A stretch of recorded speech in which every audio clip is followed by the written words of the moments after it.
Hey everyone, welcome to Story P. Let's talk about the conspiracy theory that started after Matthew Perry's demise. तो Matthew एक famous actor थे.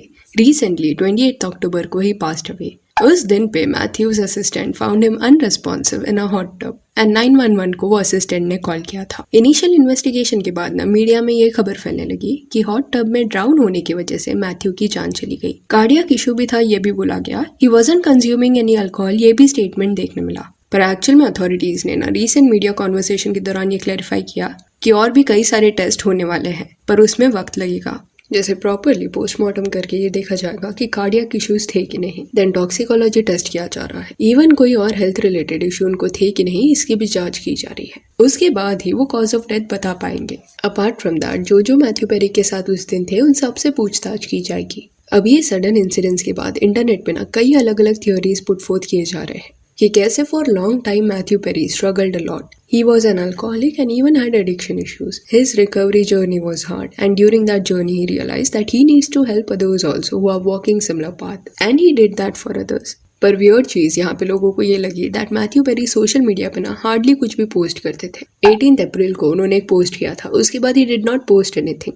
And April से पहले ना last year के दिसंबर 2022 को he posted on Instagram. ये gap इसलिए मेंशन किया जा रहा है टू शो दैट कि मैथ्यू पेरी हार्डली इतने सोशल मीडिया पे ना अवेलेबल थे. बट देन सडनली अक्टूबर महीने में ही डिसाइडेड टू मेक 9 पोस्ट, जिसमें से 2 तो नॉर्मल थे, बट बाकी 7 में ना फॉर सम रीजन बैटमैन का रेफरेंस बार बार दिया जा रहा था. एंड वो सारे पोस्ट के ना कैप्शंस भी काफी ऑफ थे. Generally he never use such captions. एक पोस्ट में द बैटमैन देखने मिला, उसके बाद वापस से बैटमैन का एक फोटो देखने मिला जिसके कैप्शन में he wrote sleep well everybody, I have got the city tonight Batman. Then ये जो पोस्ट था ना this was also about Batman. Then ये जो रील था वो काफी और था. इसमें मैथ्यू पेरी ने 3 कैनबेरीज दिखाया and he wrote this is what I had to eat today, I am Matman. Then ये मून का रील बनाते हुए उसके कैप्शन में he wrote do you understand what I am trying to tell you, I am Matman. And then this was the last post. ये सब चीजें लोगों को वियर्ड इसलिए लग रही है क्योंकि इट इज सेड दैट कि Batman sign goes up when someone needs help. It is a cry for help. And coincidentally Matthew Perry का जो बुक था ना हिज मेमोर, जिसमें उनका लाइफ स्टोरी था, उसका जो लास्ट चैप्टर था ना it was titled as Batman. And ये लिंक की वजह से people started speculating that Matthew Perry was trying to say something because apparently he never posted so much on social media. But अक्टूबर के month में he decided to do that. And वही महीने में suddenly उनके डूबने की वजह से जान जाती है. इवन ये क्रैनबेरी वाला जो पोस्ट था ना उसको एक बैंड के साथ लिंक किया गया, द क्रैनबेरीज. एंड ये बैंड की जो लीड सिंगर थी ना उनकी भी जान 2018 में डूबने की वजह से गई थी. तो ये सब कोइंसिडेंसेस देख के ये कॉन्स्पिरेसी थ्योरी सामने आने लगे हैं that Matthew Perry knew something was going to happen to him. इस वजह से वो इतने क्रिप्टिक चीजें पोस्ट कर रहे थे. According to internet something ain't right. You can read few comments here. It's crazy, he knew it was coming. All of this is verifiable. The last chapter of his book being Batman is wild.